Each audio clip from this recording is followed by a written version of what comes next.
My name is Munyenyiwa, a very proud Zimbabwean. Most of the time when I come to America, I'm always confused for Will I Am. But I'd like to tell you tonight that my actual name is Will I'm Not.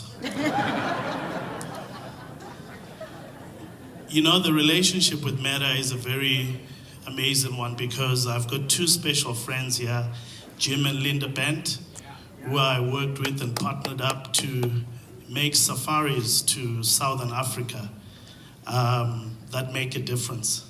And I remember many times when I used to be asked by Jim and Linda, when are you actually going to have a social responsibility? And it was kind of hard because, you know, I believed in that, you know, health is very important and probably the most important thing, because how could children go to school when they don't feel well? To me, the second most important thing was food security, because I often ask myself, you know, how could children go to school hungry? So when Jim and Linda told me that they'd met an amazing organization called Matter that had been started by a wonderful couple called the Doyles, I couldn't wait to come back to Minnesota. And some of you that were at the event last night, that is where this relationship with Zimbabwe all started. I remember Laura, who's here tonight, and this man here, tall and handsome, I think his wife would say. We sat there, and I must say the rest was history. We've been able to, with the help of Matter, fully equip 2 hospitals in Zimbabwe, a rural hospital called Lukosi, and also a hospital in the tourism capital of Zimbabwe called Victoria Falls. So I just am so appreciative of the relationship that we have, but it goes further than that for me because I had the opportunity to learn how to care and learn how to give from America. I was fortunate enough to be chosen to come and work in your beautiful country. So I came to America, and in 2001 I joined Disney World.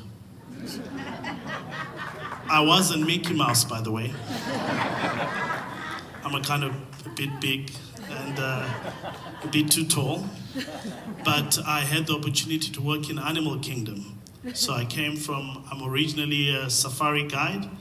So I take people out and track lions and elephants and all that fun stuff. So for those of you that haven't been to Zimbabwe and Southern Africa and East Africa, I recommend that you definitely see the Pique table so you can also come and see the work that Matter does in Africa. But I worked in Animal Kingdom and drove the Kilimanjaro safari truck. And for those that were here last night, I'm sorry to repeat the story, but Quinton asked me to.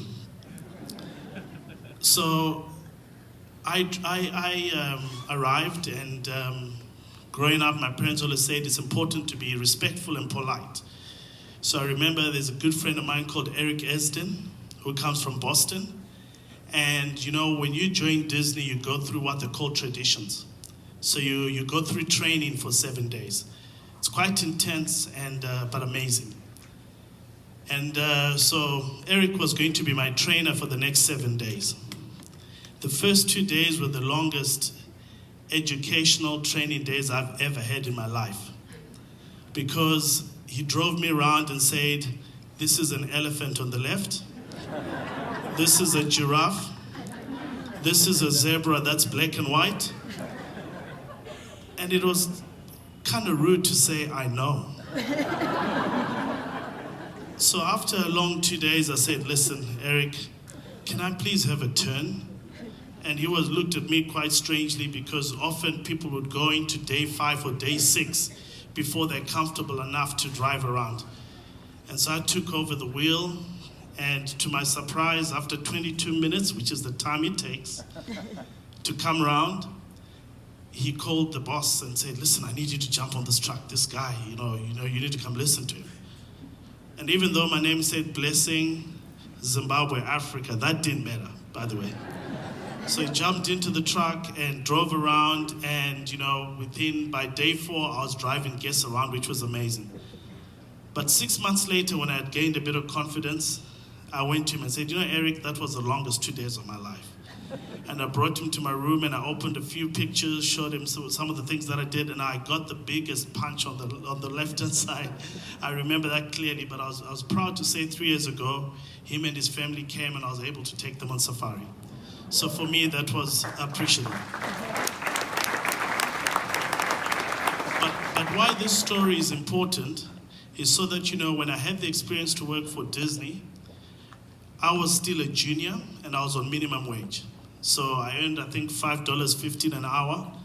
I lived on a cup of noodles. I can't smell the things anymore. And my kids just love them. So a friend of mine, 6 weeks into my contract, said to me, Blessing, we can go to this place and volunteer where you'll be able to get a lot of things. We'll be able to have hot dogs with the kids and hamburgers, and a place called Give Kids a World in Kissimmee, Florida, that partners up with Make-A-Wish Foundation. And I must say, I had to come to America to learn how to give and how to care, because I was able to volunteer at Make-A-Wish Foundation with Give Kids a World and work with so many children that, I must be honest, like I said yesterday, with a father in the house, I couldn't quite lie. I officially went there solely for the food. But halfway through that, my heart changed, and I looked forward to going back home. So just before I finish, I'd like to ask you all to stand up and give a round of applause, and I'll explain why after. Thank you. Thank you very much. Thank you. Please take a seat. That round of applause that I asked you to stand up and give is to you, the American people. I wanted you to give a round of applause to yourselves, because, you know, I'm a product of a person that came, learned so much from your beautiful country, was able to take you to my own. I'm a big fan of you all, and I'm just so grateful that Matter chose to work with us in Zimbabwe. You know, I appreciate everything that you've done all over the world. It's people like you that make a difference every single day.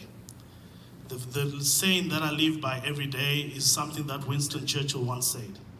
You make a living by what you get, but you make a life by what you give. Thank you very much.